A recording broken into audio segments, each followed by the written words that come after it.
Everyone who worked the private catering circuit in Manhattan knew 3 rules: take the cash, keep your mouth shut, and never look the client in the eye. Emily Marcus had followed those rules for 2 years, delivering meals to penthouses where the wrong question could get you disappeared. But the moment she walked into Enzo Dante's penthouse and saw the dog, every rule shattered. Because that wasn't just any dog, that was her dog, the puppy stolen from her backyard 7 years ago. The same animal that had just put 3 men in the hospital. The same beast now stalking toward her with murder in his eyes.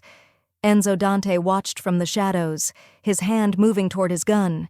The guards tensed for bloodshed. And Emily, staring at the monster her puppy had become, made a choice that would either save her life or end it. She opened her mouth and began to sing. Emily's private catering gig supplemented her waitress income just enough to keep her rat-hole apartment in Queens, and the agency that hired her out made it very clear that discretion was worth more than curiosity. But when the agency called at 11 p.m. on a Tuesday, asking if she could handle a last-minute delivery to a penthouse in Manhattan's financial district, even Emily's well-honed sense of self-preservation started sending up warning flags. "It's a substantial tip," her contact said, "but the client is particular, and he has a dog." That should have been Emily's first clue. The second clue should have been the building itself, a steel and glass monument to power that required 3 security clearances just to reach the residential elevator. The third clue was the 2 men in expensive suits who rode up with her in silence, their eyes never leaving her face, their postures radiating the kind of casual violence that came from professional experience. But Emily needed the money. Her younger brother's medical bills weren't going to pay themselves, and pride was a luxury she'd surrendered somewhere around her 23rd birthday. The penthouse door opened before she could knock. An older woman in a housekeeping uniform ushered her inside with urgent, whispered Italian that Emily couldn't quite follow. Something about being quiet, being careful, and, most importantly, not going near the terrace. The apartment was stunning in a way that made Emily's studio look like a cardboard box. Original artwork, marble floors, furniture that belonged in a museum, and floor-to-ceiling windows that showcased Manhattan like a kingdom laid out for its ruler. "Put it on the dining table," a voice said from the shadows, and Emily's blood went cold. She knew that voice, not personally, but every waitress, bartender, and service worker in Lower Manhattan knew that accent, that tone, that specific quality that suggested orders were not suggestions. Enzo Dante emerged from his study like a storm given human form, his presence filling the space with an almost physical pressure. But Emily barely registered him, because behind Enzo, standing in the doorway to the terrace, was Cerberus. Time did something strange. It slowed down and sped up simultaneously. Emily's hands went numb, and the carefully packaged meal she'd been carrying slipped from her fingers, crashing to the marble floor in an explosion of sauce and shattered porcelain. She wasn't seeing a Pitbull. She was seeing Cerberus, the puppy her father had brought home 2 months before the accident. The puppy who'd slept in her bed and followed her everywhere and been stolen during the chaos of her family falling apart. The puppy she'd searched for until the police told her to stop wasting their time, until the shelters stopped returning her calls, until she'd forced herself to accept that he was gone forever. Except he wasn't gone. He was here, scarred, massive, and terrifyingly transformed, but here. "You broke my dinner," Enzo said flatly, and there was something in his tone that suggested broken dinners led to broken bones. Emily wasn't listening. She was moving forward, her body operating on pure instinct, her mind screaming at her to stop, but her heart drowning out the logic. Cerberus saw her approach. The dog's entire demeanor shifted. His casual alertness transformed into coiled aggression, his lips pulling back to reveal teeth that could crush bone. The growl that emerged from his chest wasn't a warning, it was a promise. "Stop moving," Enzo commanded, his hand appearing from inside his jacket with something metallic that caught the light. Cerberus doesn't like strangers. But Emily kept walking and suddenly she was humming. The melody came from somewhere deep in her memory, a place she'd locked away because remembering hurt too much. Her grandmother's lullaby, the one she'd sung to a puppy who'd been afraid of thunderstorms. Dormi, dormi, piccolo guerriero, nel cuore della notte, sei al sicuro qui. Cerberus's growl cut off like someone had flipped a switch. His head tilted, ears swiveling forward. The aggressive stance melted into something confused, almost vulnerable. Emily dropped to her knees 6 feet from the dog, tears already streaming down her face, her voice breaking as she continued the lullaby. "It's me, baby. It's me. I never stopped looking." What happened next would later be described by Enzo's security team as impossible. The Pitbull that had sent trained professionals to the hospital, that had terrorized an entire criminal organization, that answered to no one, not even his owner, began to crawl forward on his belly. Cerberus reached Emily and collapsed into her, 100 pounds of muscle and trauma pressing against her chest, whining in a way that sounded heartbroken and relieved and confused all at once. Emily's arms wrapped around him, and she buried her face in his scarred fur, sobbing. Enzo Dante stood perfectly still, his weapon still drawn, his mind trying to process something that defied every rule he understood about power and control. His dog, his weapon, was submitting to a crying waitress who'd just destroyed his dinner. "Explain," Enzo said, his voice deadly quiet. "Now." Emily looked up at him, her face a mess of tears and defiance, her hands still clutching the dog like someone might try to take him away again. "You want an explanation?" she said, her voice shaking with emotion and anger. "You want me to explain why your attack dog knows a lullaby? Because 7 years ago someone stole my puppy from my backyard while I was at my father's funeral. And apparently he ended up here. With you." The accusation hung in the air between them. Emily expected violence, expected to be thrown out or worse. What she got instead was Enzo Dante studying her with an expression she couldn't quite read, something between fascination and fury. "Impossible," he said. "Cerberus came to me from a breeder." "A breeder?"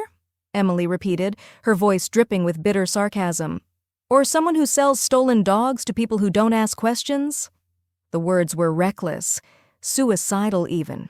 But Emily was past caring. She'd just found the piece of her heart she thought was gone forever, and nothing, not even the most dangerous man in Manhattan, was going to make her let go. Enzo's jaw tightened. Then, incredibly, he lowered his weapon. "You will stay," he said. And it wasn't a request. "Until I understand what just happened, until I understand you." Emily looked down at Cerberus, still trembling in her arms, and realized her life had just changed in ways she couldn't begin to predict. But as she held her lost dog and stared up at the mafia boss, only one thought crystallized in her mind. "I'm not leaving him again. Whatever it takes." The lullaby died in Emily's throat as Cerberus collapsed against her chest, whining like the puppy he'd once been. Her arms wrapped around 100 pounds of scarred muscle and trauma, and she couldn't stop the sob that tore through her. "Stop!" Enzo's voice cut through the moment like a blade. "Don't move." Emily looked up through tears to find him standing 6 feet away, gun drawn but lowered, his expression caught between fury and fascination. The 2 guards had appeared from nowhere, weapons trained on her with the casual precision of men who'd done this before. "I said explain." Enzo's accent thickened with each word, his control fraying at the edges. "Now." Emily's hands tightened in Cerberus's fur. The dog pressed closer, trembling against her like he was afraid she'd disappear. 7 years of grief and rage crystallized into something sharp and reckless. "You want an explanation?" Her voice shook but held. "Fine. 7 years ago, someone stole my puppy from my backyard in Queens. I was 13. My father had just died, my mother was falling apart, and some piece of garbage saw an opportunity." She kissed the top of Cerberus's scarred head. "I called him Cerebus. He was afraid of thunderstorms and slept in my bed and followed me everywhere. And then one day he was just gone. Enzo's jaw tightened. Cerberus came from a certified breeder. I have documentation. You have lies. Emily met his eyes without flinching, past the point of self-preservation. You have paperwork from someone who knew how to make stolen dogs look legitimate. Look at him, Mr. Dante. Really look at him. She gently turned Cerberus's head, revealing the white patch on his chest shaped like a lightning bolt. I used to trace this before bed, every night. Her fingers found the small scar above his left eye. This wasn't here before. What happened to him? Something flickered across Enzo's face, too quick to identify. He gestured sharply, and the guards lowered their weapons but didn't holster them. He crossed to where Emily knelt, close enough that she could smell his cologne, see the flecks of gold in his dark eyes. That lullaby, he said quietly, dangerously. How does a waitress from Queens know a Sicilian lullaby? My grandmother. Emily's voice cracked. She taught it to me before she died, said it would protect the things I loved. A bitter laugh escaped her. Didn't work. Lost her, lost my dad, lost Cerberus, lost everything that mattered. Enzo studied her like she was a puzzle he couldn't solve, and men like Enzo Dante didn't accept unsolvable puzzles. He crouched down, bringing himself to her level, close enough that Emily's heart started hammering for entirely different reasons. Show me, he demanded. Prove he knows you. Emily swallowed hard and loosened her grip on Cerberus. The dog whined in protest but let her ease back. She held up one hand, palm out, and whispered, Cerberus, Zampa.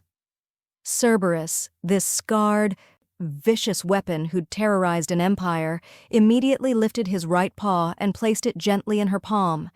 The guards exchanged glances. Enzo's expression went very, very still. And this. Emily's voice dropped to barely a whisper. Cuore. Cerberus pressed his forehead against her chest, directly over her heart, and held the position. It was the trick she'd taught him when he was 12 weeks old, the private signal that meant, I'm here. You're safe. Emily looked at Enzo through fresh tears. You asked for proof. There it is. Your attack dog is my stolen puppy. Your weapon is my best friend. And whoever sold him to you stole him from a grieving kid who spent 2 years searching every shelter, every street, every goddamn corner of this city trying to find him. Enzo stood abruptly, holstering his weapon with controlled precision. He paced to the windows, hands clasped behind his back, his silhouette sharp against the Manhattan skyline. The silence stretched so long Emily's pulse started racing again. Finally, he turned. 3 months ago, Cerberus sent a professional trainer to the ICU. 2 weeks ago, he tore through a reinforced door because a guard made eye contact. Yesterday, he bit through a steel chain. His gaze locked on Emily with predatory intensity. But you walk in, sing a lullaby, and he becomes this. He remembers love, Emily said simply. Something I'm guessing doesn't show up much in your world. One of the guards made a noise, quickly stifled. Enzo's lips twitched, not quite a smile. You have a mouth on you for someone kneeling on my floor. Yeah, well, I've had a really long night. Emily pushed to her feet, Cerberus glued to her side. And I'm taking him home. The temperature in the room dropped 10 degrees. No, Enzo said flatly. You're not. Watch me. Emily's chin lifted despite the tremor in her hands. You stole him once. I'm not letting it happen again. I didn't steal anything, but you... Enzo moved closer, circling her like a shark. You have something I need, something irreplaceable. Do you understand what that makes you? Unemployed? Emily shot back. Because I definitely just lost my catering gig. That almost smile flickered again. Valuable, dangerous, and very, very expensive. I'm not for sale. Everyone's for sale, Emily Marcus. He knew her name. Of course he knew her name. The question is price. You want the dog? Fine. Stay. Be his keeper. I'll pay you more in a month than you make in a year serving eggs to hedge fund parasites. I don't want your money. 50,000. Monthly, plus housing, expenses, and full medical. Enzo's voice was silk over steel. You keep Cerberus stable. You figure out what else he responds to. You make him controllable. You mean compliant, Emily countered. Obedient. You want me to turn him into a better weapon. I want him functional. I want him safe. Something raw flashed in Enzo's eyes. You think I enjoy having an animal I can't trust? A liability I can't control? You offer a solution. I'm offering compensation. Emily studied him. Really studied him. Beneath the tailored armor and lethal reputation, she saw something she recognized. A man who'd built walls so high he'd forgotten what it felt like to have something that chose to stay. 100,000, she said. Monthly. Full autonomy over Cerberus's care. No interference from your people. And a real bedroom, not some servant's quarters. If I'm staying in this gilded cage, I'm staying on my terms. The guards looked like they'd swallowed glass. Enzo's eyes narrowed, calculating, assessing. Then, incredibly, he extended his hand. You have a week to prove your value. After that, we renegotiate. Emily took his hand. His grip was firm, warm, and far too distracting. Deal. But if you hurt him again, Mr. Dante, all the money in Manhattan won't protect you from me. Enzo's smile was sharp enough to cut. I'm counting on it. Emily's bedroom turned out to be larger than her entire Queens apartment. Floor-to-ceiling windows overlooking Central Park, a bathroom with heated marble floors, and a walk-in closet that currently held one duffel bag of her actual belongings and approximately nothing else. Your clothes will arrive tomorrow, the housekeeper, Maria, had informed her in heavily accented English. Mr. Dante has arranged for a stylist. Of course he has, Emily muttered, dropping onto a bed that probably cost more than her car. Cerberus immediately jumped up beside her, circling 3 times before collapsing with his head on her stomach. Because God forbid I embarrass him in my Target clearance specials. 3 days in, and the culture shock hadn't lessened. The penthouse operated on rules Emily was still deciphering. Meals at precise times, staff who moved like ghosts, and an underlying tension that suggested everyone was perpetually one mistake away from unemployment, or worse. Enzo himself was a study in controlled menace. He left before dawn for meetings Emily didn't ask about, returned at unpredictable hours, and conducted business from his study in rapid Italian, punctuated by long, dangerous silences.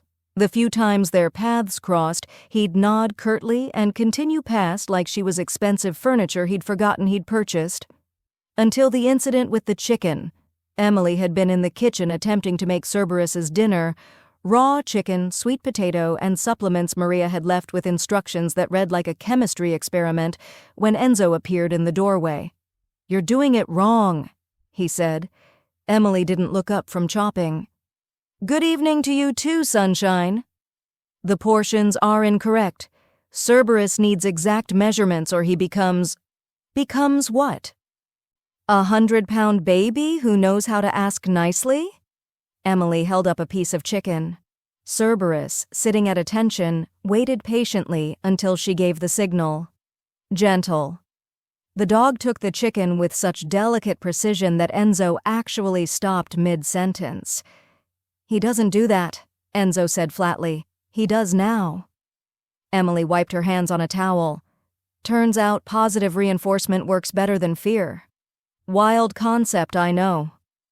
Enzo moved into the kitchen with that predatory grace that made Emily's pulse spike despite her best efforts. He was wearing a white dress shirt, sleeves rolled to his forearms, and there was something dark splattered on his collar that she absolutely wasn't going to think about. You've been here 3 days and you're already rewriting the rules. Your rules were terrible. Emily started assembling Cerberus's bowl. Half the staff is terrified to walk through the east hallway because they think Cerberus will attack. Meanwhile, he's been bored out of his mind with nothing to do except be scary. Being scary is his job. Being loved is his nature.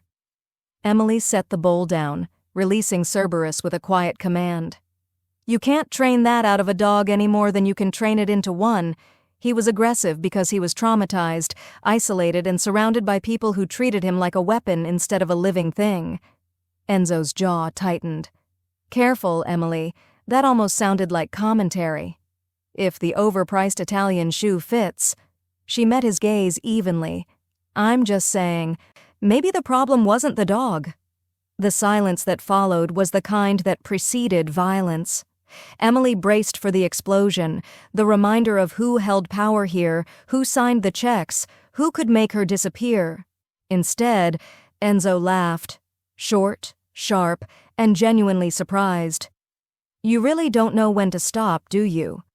Not historically, no. Emily leaned against the counter, suddenly aware of how close he was standing.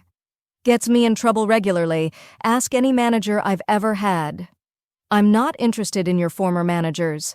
Enzo's voice dropped, taking on an edge that had nothing to do with anger. I'm interested in why you're not afraid of me. Who says I'm not? Your heart rate, your posture, your complete inability to show proper deference. His eyes tracked her face like he was memorizing details. Everyone who enters this penthouse is afraid. The staff, the associates, even the men I employ for protection. But you stand in my kitchen, insult my methods, and look at me like I'm the one being unreasonable. Emily's mouth went dry. Maybe that's because you are. Or maybe, Enzo said quietly, you're too foolish to recognize danger when it stands 3 feet away. Or maybe I've already lost everything that mattered once. Emily's voice steadied. When you've hit bottom, Mr. Dante, powerful men stop being scary. They're just men. Rich, complicated, probably need therapy men, but still just men. Something shifted in Enzo's expression, a crack in the marble. You think I need therapy? I think anyone who lives like this needs something. Emily gestured at the sterile luxury surrounding them. All this space, and you're still alone. All this control, and you still couldn't manage one dog. That's not power. That's a very expensive cage. She'd gone too far.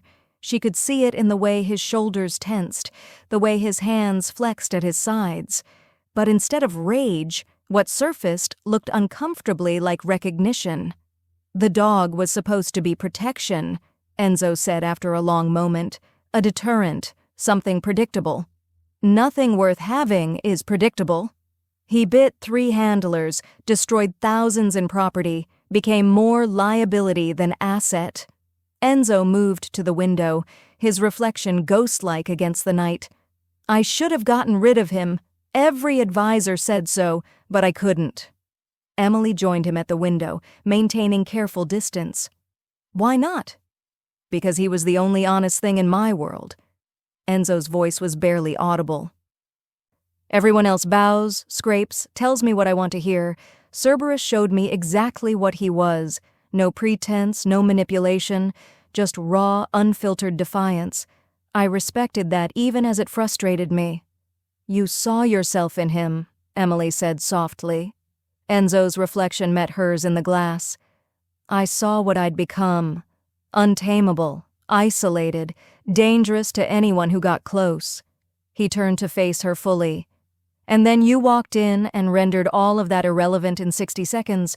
Do you understand how destabilizing that is? Emily's breath caught. They were close enough now that she could see the shadows under his eyes, the weight he carried in the set of his jaw. Is that why you made me stay? To figure out the trick? I made you stay because watching you with him. Enzo's hand lifted, then dropped, like he'd stopped himself from reaching for her. You weren't performing. You weren't strategizing. You were just present, real. It's been a long time since I've seen anything real. The moment stretched between them, charged and fragile.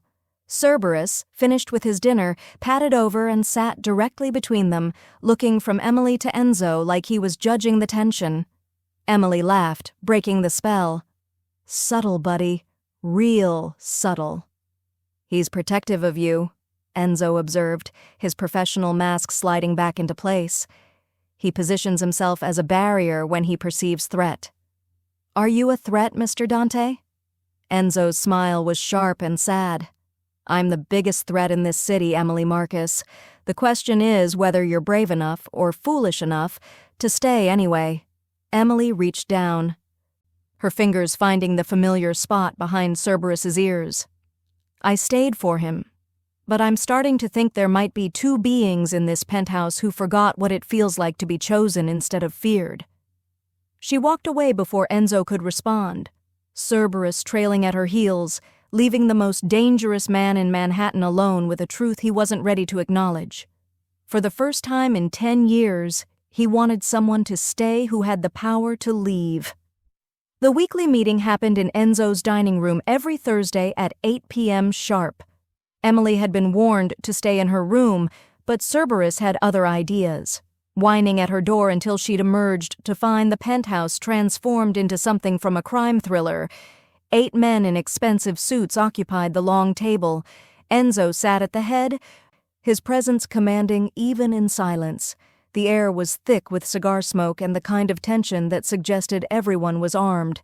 Emily had been attempting to retreat when Enzo's voice stopped her. Emily, join us. It wasn't a request. She moved into the room with Cerberus glued to her side, hyper-aware of 8 pairs of eyes tracking her progress. The men ranged from silver-haired veterans to younger guys with dead eyes and gym-sculpted frames. All of them radiated the particular confidence of men accustomed to violence. Gentlemen, Enzo said smoothly, this is Emily Marcus. She manages Cerberus. Emily, my associates. The introductions blurred together, Marco, Giuseppe, Antonio, until they reached a man seated 3 chairs down from Enzo, mid-40s, slicked back hair, and a smile that didn't reach his eyes. Silas Corvino, he said, extending a hand. Heard you worked a miracle with the beast. Impressive. Emily reached to shake his hand. Cerberus exploded. The dog lunged forward with a snarl that made everyone at the table reach for weapons. Emily grabbed his collar, her arm nearly yanked from its socket as 100 pounds of fury tried to reach Silas. Cerberus, no! Fermo! Emily threw her full weight backward, her voice cracking with command and desperation. The dog stopped but didn't relax. His entire body vibrated with aggression, lips pulled back, every muscle coiled to attack. Emily had never seen him like this. Not defensive, not protective, but genuinely homicidal. Jesus Christ, Silas said, standing so fast his chair toppled. Keep that thing away from me. He's never done this, Emily said, genuinely shocked. She ran her hands over Cerberus's tensed frame, trying to calm him. I don't understand. He's been perfect with everyone else. Perhaps Silas smells like a rival family, one of the older men suggested with dark humor. Nervous laughter rippled around the table, but Enzo wasn't laughing. His gaze moved between the dog and Silas with calculated intensity. Take him out, Enzo said quietly. We'll continue. Emily practically dragged Cerberus from the room, feeling the weight of Silas's stare on her back the entire way. 2 hours later, Enzo found her in the kitchen. Cerberus was calmer but still agitated, pacing the floor with restless energy. Want to explain what happened? Enzo leaned against the doorframe, jacket discarded, looking dangerously tired. I genuinely have no idea. Emily sat on the floor, letting Cerberus circle her. He's been gentle with Maria, tolerant of Giuseppe when he delivered those files. Even let Marco pet him yesterday. But Silas, she shook her head, it was immediate, visceral. Silas has been with me for 8 years. He's my most trusted capo. Then maybe Cerberus needs a vet because his judgment is clearly broken. Emily tried for levity, but even she didn't believe it. Enzo moved into the kitchen, crouching down to study the dog. Or maybe his judgment is the only thing I can trust. You're saying you trust a dog's instincts over 8 years of service? I'm saying men lie. Dogs don't. Enzo's voice was soft, dangerous. Cerberus has lived his entire life reading threats. He survived dog-fighting rings, abusive handlers, and God knows what else before I acquired him. That kind of trauma creates instincts more accurate than any background check. Emily met his eyes. You actually believe that? I've seen men smile while planning my murder. I've watched friends become enemies over money, power, perceived slights. Enzo's hand hovered near Cerberus, not quite touching. But an animal reacting like that? That's not strategy. That's survival instinct. And in my world, survival instinct is the only currency worth trusting. So what do? We watch, Enzo said. Carefully. And if your dog is right about Silas, his expression went arctic, then we have a very serious problem. The next encounter happened 3 days later. Emily was reading in the living room when Silas arrived unannounced, all charm and cologne. Emily, right? Thought I'd properly introduce myself. We got off on the wrong foot, or paw. He laughed at his own joke. Cerberus, who'd been dozing by her feet, rose slowly, not attacking, but positioning himself between Emily and Silas like a living shield. He really doesn't like you, Emily observed, keeping her tone light despite her racing pulse. Should I be concerned about your skincare routine? Maybe you're using Eau de Mailman? Silas's smile tightened. Dogs are unpredictable. Can't trust them. Funny, Emily said. Enzo said the exact opposite. Something about dogs being more honest than people? The temperature in the room dropped. Silas's mask slipped for just a second, something cold and calculating flashing behind his eyes before the charming facade returned. Enzo says a lot of things. Silas moved toward the door, giving Cerberus wide berth. Word of advice, sweetheart? Don't get too comfortable here. People in this world, we're all replaceable. After he left, Emily's hands were shaking. Cerberus whined, pressing against her legs. Yeah, buddy, she whispered. I don't like him either. That night, Enzo summoned her to his study. He was standing at his desk, surrounded by papers and laptop screens displaying security feeds. Silas made contact with you today. How did you— Never mind, cameras everywhere, right? Emily crossed her arms. He basically threatened me. Very politely, very subtly, but definitely a threat. What did Cerberus do? Blocked him. Wouldn't let him get close. Emily paused. Enzo, I've seen him react to threats. This is different. This isn't stranger danger. This is personal, like he knows Silas, like he remembers him. Enzo's jaw clenched. That's impossible. Silas has never been near the dog before 3 days ago. Are you absolutely sure about that? The question hung in the air between them. Enzo's eyes narrowed, and Emily could practically see his mind recalculating 8 years of trust. No, he finally admitted. I'm not sure about anything anymore. Emily moved closer to the desk, studying the security feeds. Then maybe it's time to figure out what Cerberus knows that we don't, because that dog has survived things that would kill most people. If he's telling us Silas is dangerous— She looked up at Enzo. I think we should listen. Enzo's expression was unreadable, but when he spoke, his voice carried the weight of decision. Then we watch him, every move, every conversation, every breath. And if we find something? Enzo's smile was sharp enough to cut. Then Cerberus won't be the only one who wants Silas dead. Emily woke at 3 a.m. to the sound of Cerberus whimpering.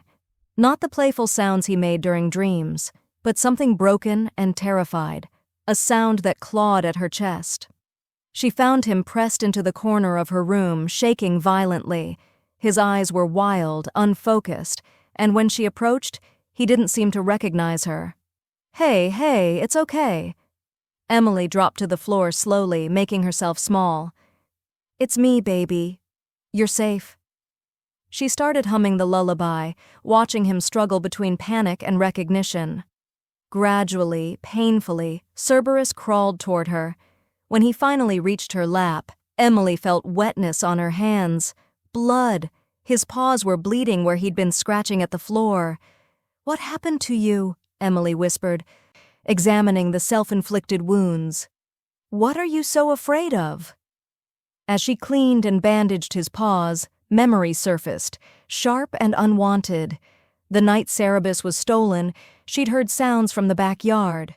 Shouting, the puppy's terrified yelping, and one voice, distinct above the others, laughing as they dragged him away. "Shut up, you little bastard! You're worth good money now." She'd been too young, too traumatized to describe the voice to police. But Cerberus, wouldn't have forgotten.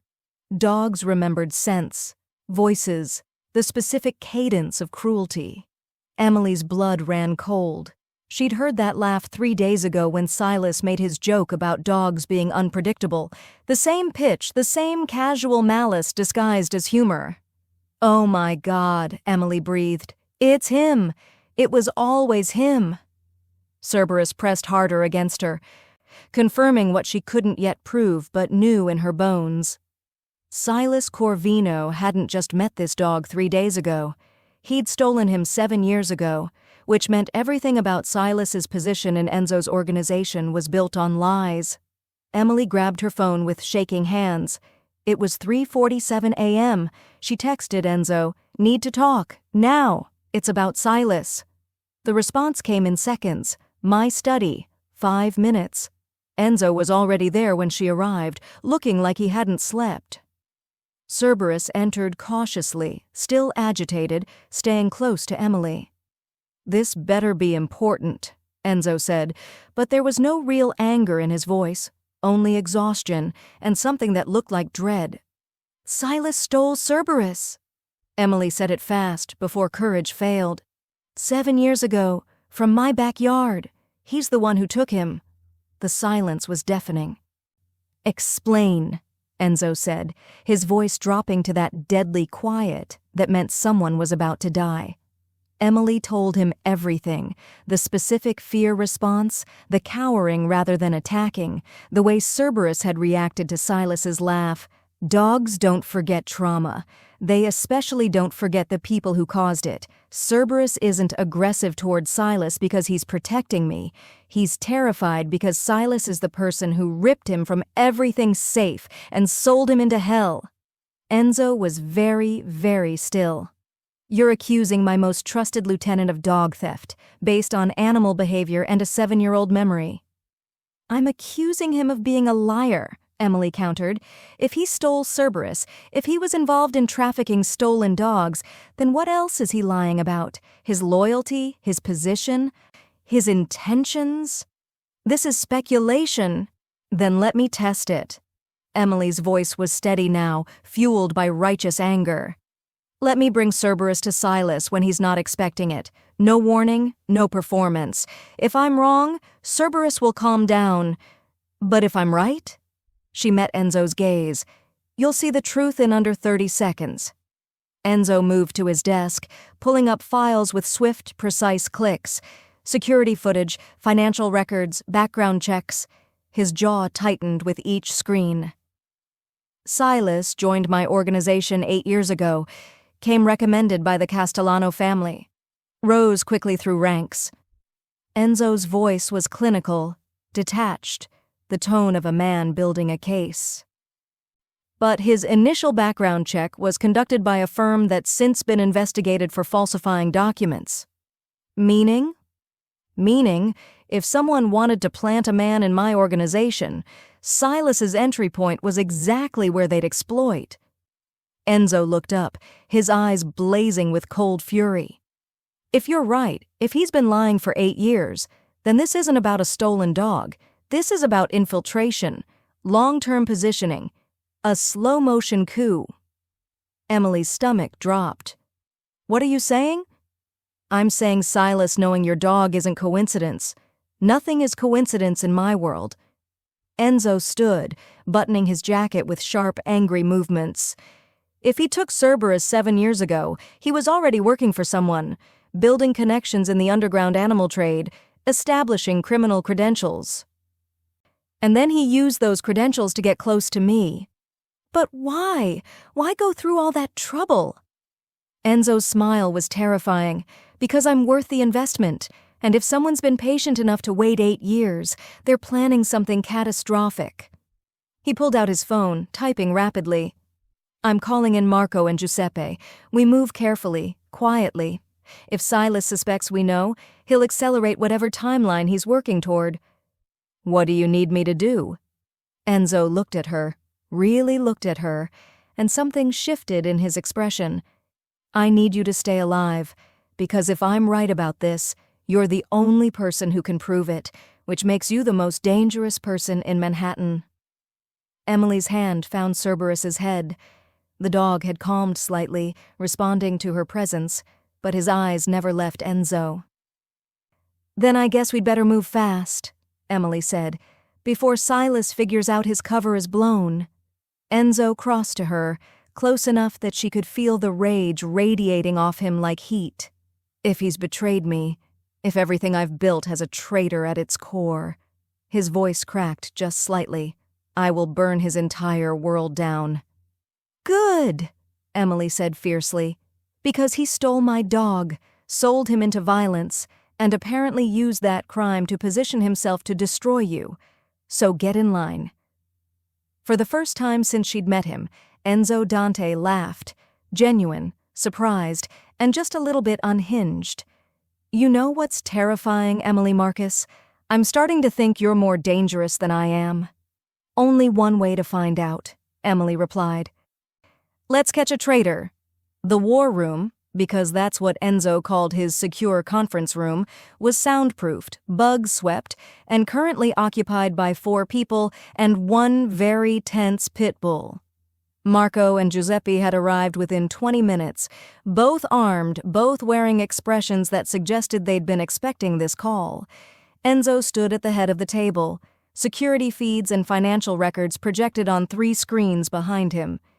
Silas Corvino, Enzo said without preamble, is compromised, potentially has been since day 1. We're going to prove it, and then we're going to end him. Marco, a scarred veteran with silver threading his temples, leaned forward. What's the evidence? The dog, Giuseppe said, surprising everyone. At their looks, he shrugged. What? I've seen Cerberus with everyone in the organization. He tolerates us, ignores most people, loves Emily. But Silas, the animal wants him dead. That's not random. It's not, Emily confirmed. Cerberus knows Silas from before. From when Silas was trafficking stolen animals 7 years ago. Marco's eyes narrowed. You can prove this? The dog's behavior is proof, Enzo said coldly. But more importantly, I started digging into Silas's history tonight. His background check was falsified, his references are ghosts, and his financials show regular deposits from an offshore account connected to the Marchetti family. The name landed like a bomb. Giuseppe cursed in Italian. Marco's hand moved to his weapon. The Marchettis have been trying to absorb our territory for 3 years, Marco said. If Silas is theirs, then he's been feeding them intelligence for 8 years, Enzo finished. Shipment routes, security protocols, financial vulnerabilities, everything they'd need to dismantle us from the inside. Emily watched the men process this betrayal, saw the rage building behind professional masks, but it was Enzo's contained fury that terrified her most, the kind of anger that didn't explode but calculated, planned, and executed with surgical precision. There's more, Enzo continued. Tomorrow night, we're transferring a major asset, $3 million in cash and product, to our warehouse in Red Hook. Silas is coordinating security. He let that sink in. It's the perfect opportunity for an ambush.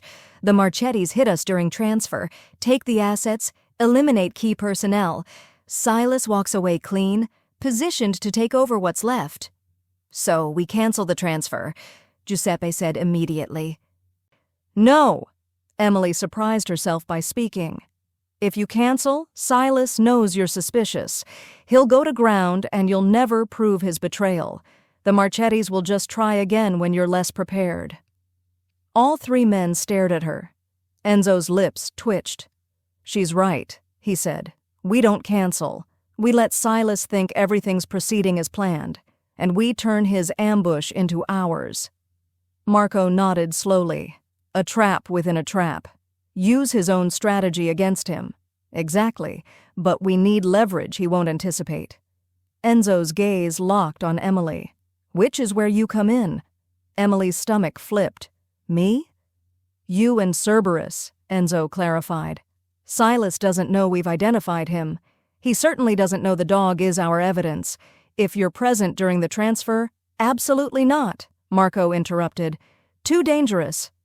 If shooting starts, Cerberus will protect her," Enzo said, "and more importantly, the dog will identify any Marchetti operatives connected to his theft. He'll react the same way he reacts to Silas, immediate, visceral. He's a biological early warning system." "You want to use me as bait?" Emily said slowly. "I want to use you as an asset," Enzo corrected. "Silas thinks you're decorative. A complication I'm tolerating because of the dog. He has no idea you're intelligent, observant, and capable of identifying threats he doesn't know you can see." Emily looked at Cerberus, who was watching Enzo with unusual focus. The dog had stopped shaking, stopped cowering. He looked ready, like he understood something important was happening. "If I do this," Emily said carefully, "I'm not hiding in a car or standing on the sidelines. If I'm your early warning system, I need to be positioned where Cerberus can actually detect threats." "Absolutely not," Marco started. "She's right," Giuseppe interrupted. "Cerberus won't work if Emily's locked away. The dog only functions when she's present. We've all seen it." Enzo was very quiet, his expression unreadable. Finally, he looked at Emily. "If you do this, you follow orders without question. You wear body armor. And if I tell you to run, you run. Understood?" "Understood," Emily said. "But I have one condition." Marco made a sound of disbelief. Giuseppe actually smiled. Enzo raised an eyebrow, waiting. "When this is over, when Silas and whoever he's working with are dealt with, Cerberus gets to choose what happens to him." Emily's voice was steady. "Not you, not me. We give him the choice to stay or go somewhere safe. No cages, no weapons, no forcing him into a life he didn't choose. He's earned that." The silence stretched. Then Enzo did something Emily never expected. He extended his hand across the table. "You have my word." Emily took his hand. His grip was firm, warm, and lingered just a moment too long. "Now," Enzo said, not releasing her hand, "let's discuss how we're going to destroy everyone who thought they could take what's mine." They worked through the night. Marco sketched security positions. Giuseppe identified potential sniper nests and escape routes. Enzo orchestrated the counter-ambush with the precision of a chess master. But it was Emily who noticed the pattern in the Marchetti family's previous hits, always during chaos, always with inside coordination, always leaving one person alive to spread fear. "They'll want a witness," she said, pointing to the timeline Giuseppe had built. "Someone to report back that Enzo Dante is vulnerable, that his organization is compromised. That's how they build territory, through fear." Enzo studied her with unsettling intensity. "You think tactically." "I think like someone who survived a bad neighborhood with worse options," Emily corrected. "Same principles, different tax bracket." Marco actually laughed. "She fits here, boss. Just saying." By 4 a.m., they had a plan. Risky, multi-layered, and entirely dependent on Cerberus's ability to identify threats and Emily's ability to stay alive long enough for the dog to work. As Marco and Giuseppe left to prepare, Enzo stopped Emily at the door. "You don't have to do this," he said quietly. "I can pay you out, relocate you and Cerberus somewhere safe." "You don't owe me loyalty." Emily looked up at him, seeing past the dangerous exterior to the man who'd admitted his isolation, who'd recognized her value before anyone else had, who was trusting her with his life. "Maybe not," she said, "but Cerberus does. And apparently I'm foolish enough to stay anyway. Enzo's hand came up, hesitating inches from her face before falling away. After tomorrow, if we survive. When we survive, Emily corrected. When we survive, Enzo repeated, something raw and honest in his voice. You and I are going to have a very different conversation. Looking forward to it, Emily said, and meant it more than she should. As she walked away, Cerberus trailing at her heels, she heard Enzo's voice one last time. Emily, don't get killed tomorrow. I'd be displeased. She smiled despite the fear. Noted, boss. I'll try not to inconvenience you with my death. His laugh followed her down the hallway, dark and rich and unexpectedly hopeful. Tomorrow they'd face betrayal, violence, and potential death. But tonight, for the first time since her father died, Emily Marcus felt like she was exactly where she belonged. The Red Hook warehouse squatted on the waterfront like a rusted monument to industry's corpse. At 11 p.m., under cloud cover that erased the stars, 3 black SUVs pulled into the loading bay with military precision. Emily sat in the second vehicle, body armor tight across her chest, earpiece feeding her a constant stream of Marco's positioning updates. Cerberus pressed against her leg, alert but calm, waiting. Asset team approaching, Giuseppe's voice crackled. Enzo's vehicle arriving now. Through the tinted windows, Emily watched Enzo emerge from the lead SUV. He moved like a king entering conquered territory, confident, untouchable, completely unaware that his trusted lieutenant had sold him out. Except he wasn't unaware. He was bait. Silas is inside, Marco reported. 4 of his personal security team. Unknown contacts in the south corner. Thermals show 3 additional bodies. Emily's pulse spiked. That's 7 against our 12. Unless Silas brought more we haven't detected, Giuseppe replied grimly. Stay sharp. Enzo disappeared into the warehouse. Emily counted 30 seconds, then keyed her mic. Cerberus and I are moving to position 2. East entrance, sightline to the main floor. Negative, Marco snapped. You stay in the vehicle until what? Until shooting starts and Cerberus can't reach Enzo? Emily was already opening the door. We discussed this. I'm the early warning system, not the backup plan. She heard Marco curse, but he didn't countermand. Emily moved through shadows with Cerberus gliding beside her, his body language shifting from companion to weapon. They reached the east entrance, a rusted door Giuseppe had left cracked open, and slipped inside. The warehouse stretched before them, concrete floors, steel support beams, and shipping containers stacked like metal coffins. Enzo stood in the center under harsh overhead lights, $3 million in cash arranged on pallets behind him. Silas approached from the south, flanked by his security team. Everything's in order, Silas called out, his voice echoing. Product arrives in 10 minutes. We'll have you out before midnight. Enzo nodded, playing his role perfectly. Good. The Castellanos are getting impatient. Emily watched from the shadows, Cerberus rigid beside her. The dog's attention was locked on Silas, but something else had captured his focus, the 3 men emerging from behind the southern containers. Cerberus's lips pulled back, a low growl built in his chest. Easy, Emily whispered, her hand finding his collar. Not yet, baby, not yet. Through her earpiece, Marco's voice cut in. Thermals show movement on the roof. Multiple contacts. This is it. They're moving early.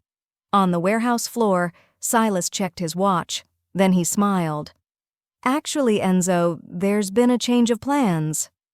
Enzo turned slowly, and even from a distance, Emily could see his expression, not surprised, but coldly furious. Has there? Enzo's hand moved toward his jacket. Silas pulled a remote from his pocket and pressed a button. Instantly, the warehouse's roller doors slammed shut with hydraulic force. The overhead lights cut out, replaced by emergency reds that painted everything in shades of blood.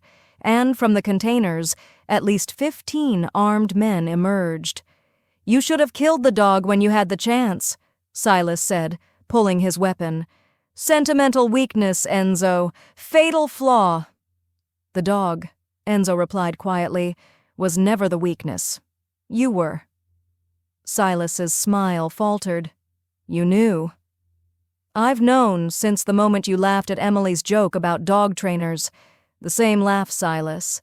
The exact same laugh she heard 7 years ago when you stole her puppy. Enzo's voice was ice and death.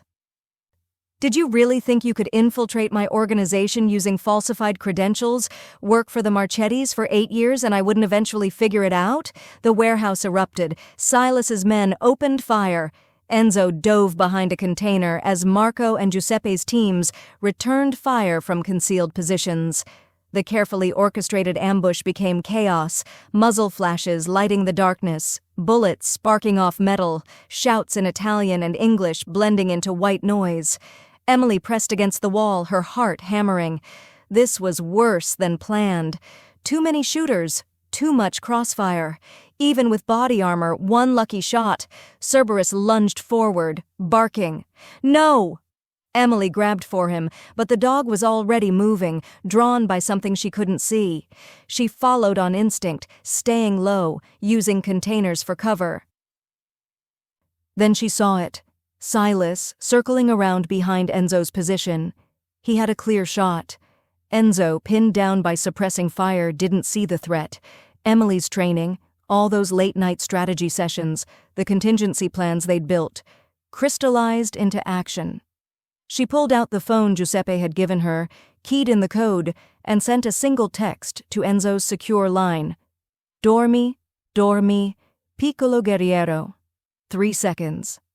That's how long it took Enzo to read it, process it, and understand. He keyed his own mic. Marco, Giuseppe, execute Cerberus protocol. Now. Emily didn't wait for confirmation. She looked at Cerberus, at the dog who'd survived hell and found his way back to her, and gave the command she'd prayed she'd never have to use. Cerberus, protegere, attacco.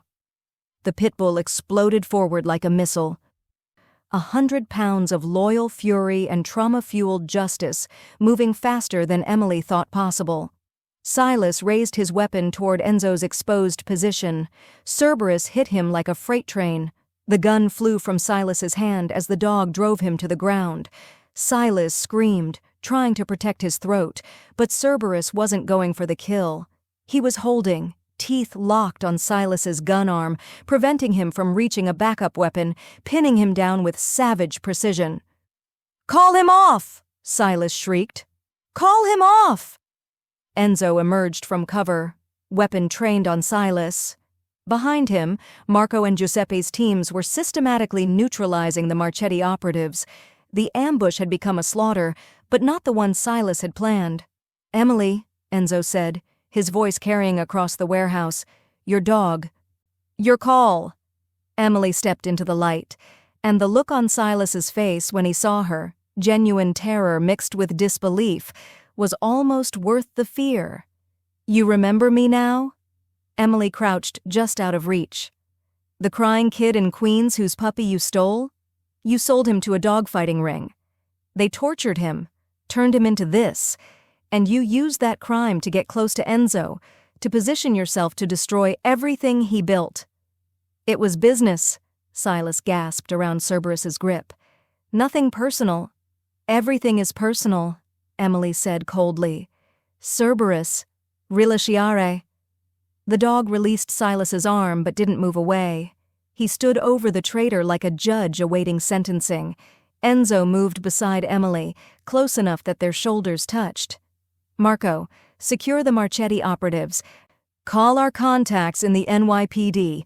Anonymous tip about a weapons cache and attempted robbery should suffice." He looked down at Silas without a trace of mercy. "As for you?" "Enzo, please," Silas begged. "We can negotiate. I have information, contacts, I can—" "You have nothing," Enzo said quietly. "You're a traitor who got outsmarted by a waitress and a dog. That's your legacy."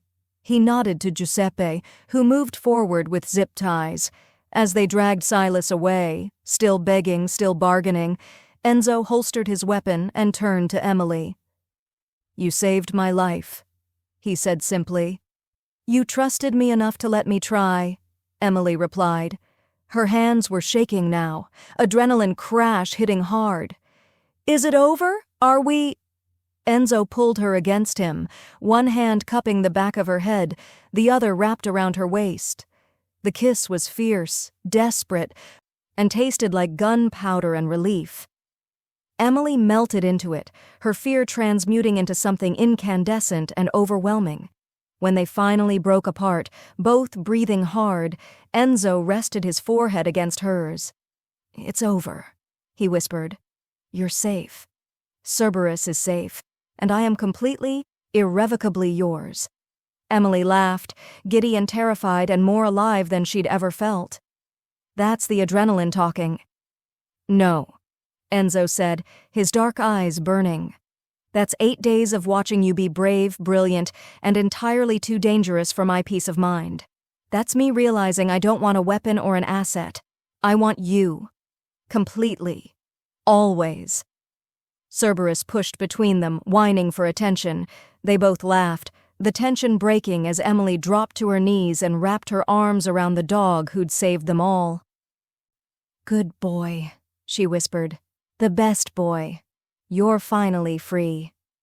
Enzo crouched beside them, one hand on Emily's shoulder, one hand tentatively touching Cerberus's head.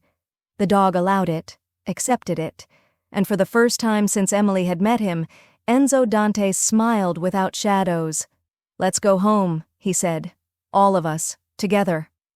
The penthouse felt different at 3 a.m., quieter, more honest, like the city outside had finally exhaled and allowed truth to surface. Emily sat on the floor of Enzo's living room, still wearing her tactical pants and a borrowed shirt, watching Cerberus sleep. The dog was sprawled on his back, legs in the air, completely vulnerable in a way he'd never been before tonight, like he finally understood he was safe. "He's never done that," Enzo said from the doorway. He'd showered, changed into simple black pants and a white t-shirt that made him look younger, less armored. Slept like that. "He knows it's over," Emily said softly. "The threat is gone. He can finally rest." Enzo moved into the room, carrying 2 glasses of whiskey. He handed her one, then sat beside her, not at a careful distance, but close enough that their shoulders touched. "You should be terrified of me," he said after a long silence. "After tonight, after seeing what my world actually is, you should be running." "Probably," Emily agreed. She took a sip of whiskey, letting it burn. "But I've seen both sides of you now. The mafia boss who orders executions without blinking, and the man who let a dog he couldn't control stay because he respected its refusal to bow. Those aren't different sides. They're the same person." "I know." Emily turned to look at him. "That's why I'm not running, because you're complicated and dangerous and definitely have a therapist's lifetime worth of issues. But you're also honest about what you are. You don't pretend to be good, but you recognize good when you see it. In Cerberus, in Marco and Giuseppe's loyalty, in you," Enzo finished. "Emily, I've built my entire life on control. Controlling territory, controlling men, controlling every variable so I'm never vulnerable." His hand found hers, fingers threading together. "And then you walked into my penthouse, sang a lullaby, and made me realize I've been controlling everything except the one thing that mattered, my own isolation." Emily's breath caught. "Enzo, I love you." He said it simply, without flourish, like stating an undeniable fact. "I have absolutely no right to, and it's probably the most selfish thing I've ever done, but watching you tonight, seeing you risk everything for a dog, for me, for something beyond self-preservation, I realized I don't want to live in a world where you're not beside me, not as an asset, not as an employee, as my partner, my equal, my reason for building something better than what I inherited." Emily set down her whiskey with shaking hands. That's quite a declaration from a man who couldn't admit he liked having me around a week ago. I'm Italian, Enzo said, his smile crooked and devastatingly vulnerable. We're not known for emotional restraint once we commit. Lucky for you, Emily whispered. I'm foolish enough to love you back, despite the murder, the danger, and the truly terrible hours you keep. Enzo's other hand came up to cup her face, his thumb tracing her cheekbone with such gentleness it made her chest ache. I can't promise you safety. My world doesn't work that way, but I can promise you truth, loyalty, and a partnership where your voice matters as much as mine. I can promise you that what we build together will be worth the risk. That's all I've ever wanted, Emily said. To matter. To be chosen, not tolerated. You are chosen, Enzo said fiercely. By me, by Cerberus, by every part of this life we're going to build. He paused, something uncertain flickering in his expression. Which brings me to a question I've never asked anyone before, and have no idea how to ask properly. Emily's heart was hammering. Try. Enzo took both her hands, holding them like they were precious, breakable things. Emily Marcus, waitress, dog whisperer, tactical genius, and the only person who's ever made me want to be someone worthy of trust. Will you marry me? Not as a transaction, not as protection, as an equal, as the person I want beside me when I remake this empire into something we can both be proud of. Emily laughed, giddy, overwhelmed, and certain. That's the worst proposal I've ever heard. It's the only proposal you've ever heard, Enzo countered. Fair point. Emily leaned forward, kissing him softly. Yes, I'll marry you, on one condition. Enzo's eyes narrowed with amused suspicion. Why do I feel like this condition is going to cost me millions? Because you're smart and you know me, Emily said. We'll discuss terms tomorrow. Tonight, I just want to sit here with you and the dog and pretend we're normal people who fell in love without the murder and betrayal. We'll never be normal, Enzo said, pulling her against his chest. No, Emily agreed, settling into his arms while Cerberus snored between them. But we might be happy, and that's better. They stayed that way as the city woke around them, the mafia boss, the waitress, and the dog who'd brought them together, the most unlikely family Manhattan had ever seen, and for the first time in either of their lives, they both felt completely, perfectly home. 6 months later, the groundbreaking ceremony attracted more attention than Enzo had anticipated. News crews, city officials, and more importantly, families from every borough who'd heard whispers about the project and showed up to see if it was real. The Second Chances Animal Sanctuary and Rehabilitation Center occupied 15 acres in Westchester, just far enough from Manhattan to offer peace, but close enough for Emily to manage both her new role and her life with Enzo. Emily stood at the podium, wearing a tailored suit Enzo had insisted on, and the engagement ring that probably cost more than the entire facility's first-year operating budget. Cerberus sat beside her in his official therapy dog vest, calm and regal and utterly transformed from the weapon he'd once been. Most of you know the story, Emily began, her voice steady despite the cameras. How I found my stolen dog after 7 years. How he'd been forced into violence, into being something he wasn't. But what the news didn't tell you is what happened after. She gestured to the architectural renderings behind her, modern buildings, spacious runs, therapy pools, and training facilities designed by the country's top animal behaviorists. This sanctuary exists because someone powerful decided that redemption wasn't just possible, it was necessary. That animals who'd been abused, abandoned, or forced into violence deserved a second chance at peace, and that the people who'd harmed them deserved to face consequences. In the crowd, Emily spotted Marco and Giuseppe, both wearing suits and looking uncomfortable but proud. Maria stood with them, dabbing at her eyes with a tissue. And Enzo stood to the side, watching Emily with an expression that made her heart stutter. Pride, love, and something deeper, purpose. The Second Chances Sanctuary will operate on 3 principles, Emily continued. First, no animal is beyond rehabilitation. We use positive reinforcement, patience and time, however much time it takes. Second, transparency. Every dollar donated, every animal's progress, every success and setback will be public record. And third, justice. This facility partners with law enforcement to rescue animals from fighting rings, abuse situations, and illegal trafficking. We don't just save animals, we prosecute the people who hurt them.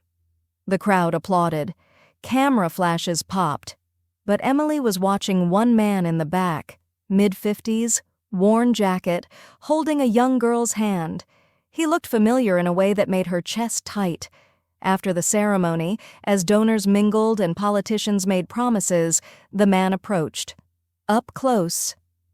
Emily recognized him. Detective Rodriguez, the cop who'd taken her statement 7 years ago about a stolen puppy. "You probably don't remember me," he started. "I do," Emily said. "You told me to stop wasting police resources looking for a dog." Rodriguez winced. "I did. And I was wrong. Dead wrong." He gently pushed the young girl forward. "This is my granddaughter, Sophia. She wants to volunteer here. Help with the dogs." Sophia looked up at Emily with solemn eyes. "My dad says you got your dog back, that you never gave up. I want to help other kids like you." Emily crouched down to Sophia's level. "We need volunteers exactly like you. People who understand that animals aren't things. They're family. Think you can handle that?" Sophia nodded seriously. "I'm very responsible, and I'm good with scary dogs." "They're just scared dogs pretending to be scary." Emily had to blink back tears.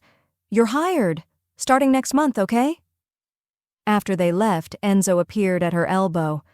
"You're crying at your own victory party. Very off-brand."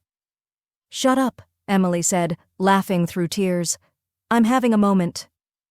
"Have your moment later." Enzo's hand settled on her lower back, warm and possessive. "I have something to show you."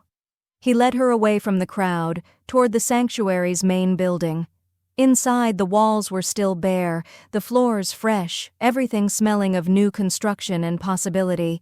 But in the center of the lobby stood a bronze statue, life-sized, detailed, beautiful. It was Cerberus, not the scarred weapon, but something in between. Strong, alert, protective, but with his head turned slightly, ears forward, like he was listening for someone he loved. At the base, a plaque read, "For Cerberus, who taught us that loyalty isn't demanded, it's earned. And for Emily, who proved that love is stronger than fear." Emily turned to Enzo, who was watching her with unusual nervousness. "You commissioned this," she whispered. "I commissioned this entire sanctuary," Enzo corrected. 20 million in initial funding, with annual operating budgets for the next 50 years, fully staffed, legally protected, and bearing my family name, the Dante Sanctuary. "You named it after yourself?" Emily's tone was teasing, but her eyes were bright with tears. "I named it after us," Enzo corrected, "the Dante Marcus Sanctuary. Equal partnership, remember? Your vision, my resources, our legacy." Emily looked at the statue, at the sanctuary beyond the windows, at the man who'd transformed from her enemy into her future. "You know what the best part of this is? That you get to spend millions of my money rehabilitating animals?" "That too," Emily agreed, "but mostly that you're doing this because you want to, not because it's good PR, not because it serves some criminal agenda. You're doing it because somewhere under all that expensive armor you're a good man." Enzo's jaw worked. "I'm not a good man, Emily. I've done things—" "You're a complicated man," Emily interrupted, "who's choosing to be better. That's different than being good. It's harder, more honest, and infinitely more valuable." She kissed him there, in the empty lobby of their shared dream, with Cerberus's statue watching over them like a guardian spirit. "Thank you," she whispered against his lips, "for building this. For believing in me. for being brave enough to change." "Thank you," Enzo replied, "for being foolish enough to stay, for seeing what I could be instead of what I was, for giving me a reason to want redemption instead of just power." Outside, the celebration continued. Inside, the mafia boss and the waitress held each other in the sanctuary they'd built from trauma, loyalty, and the stubborn belief that broken things could heal if given enough love. Cerberus padded over, his therapy vest slightly askew, and pushed between them. They both laughed, making room for the dog who'd started everything. "Do you think he understands?" Emily asked, scratching behind Cerberus's ears. "What all this means?" "I think," Enzo said slowly, "he understands that he's finally safe, that we're his family, and that no one will ever hurt him again." "That's enough." Emily looked around the sanctuary, at the future they'd built, the lives they'd save, the legacy they'd leave. "Yeah," she said softly. "That's enough." As sunset painted the lobby in gold and amber, 3 beings who'd survived impossible odds stood together in the home they'd created. A man learning to trust, a woman learning her worth, and a dog who'd taught them both that the fiercest loyalty came not from fear, but from choosing, every single day, to stay. Their story had started with a stolen puppy and a desperate waitress. It ended with an empire reformed, a sanctuary built, and a love powerful enough to tame even the most untamable hearts. And in the end, that's all any of them had ever needed, someone worth staying for, something worth building together. And the courage to believe that broken things, whether people or pit bulls, deserved a second chance at peace. 1 year later, the annual Sanctuary Gala had become Manhattan's most unexpected social event. Where else could you find mafia lieutenants, Wall Street executives, and animal rescue volunteers sharing champagne and comparing dog photos? Emily moved through the crowd with practiced ease, Cerberus at her side wearing a bow tie that had taken 3 people and 15 minutes to attach. Enzo watched from across the room, surrounded by business associates, but tracking her every movement with possessive attention.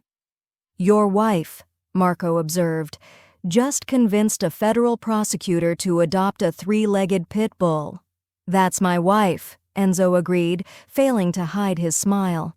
"Dangerous, persuasive, and completely unstoppable."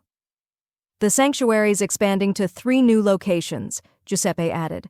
"Boston, Philadelphia, and Miami. She's building an empire." "We're building an empire," Enzo corrected. "I just fund it. She makes it matter." Emily caught his eye across the room and smiled, that specific smile reserved only for him. The one that said, "I see you, I choose you, I love you without needing words." Enzo excused himself and crossed to her, pulling her into his arms despite the audience. "Dance with me," he commanded. "That's not a request," Emily observed, but she followed him to the floor anyway. As they moved together, Cerberus settled at the edge of the dance floor, his eyes tracking them with what could only be described as satisfaction. "Happy?" Enzo asked quietly. "Deliriously," Emily replied. "You?" "I married a woman who reorganized my entire life, costs me millions monthly, and regularly argues with me in front of my associates." Enzo's arms tightened around her. "I've never been happier." "Good answer," Emily said, kissing him as cameras flashed and their empire, legitimate, powerful, and built on loyalty instead of fear, celebrated around them. The mafia boss, the waitress, and the pitbull who'd brought them together. An unlikely family, an unbreakable bond, and a love story that proved sometimes the most dangerous thing you could do was choose to stay.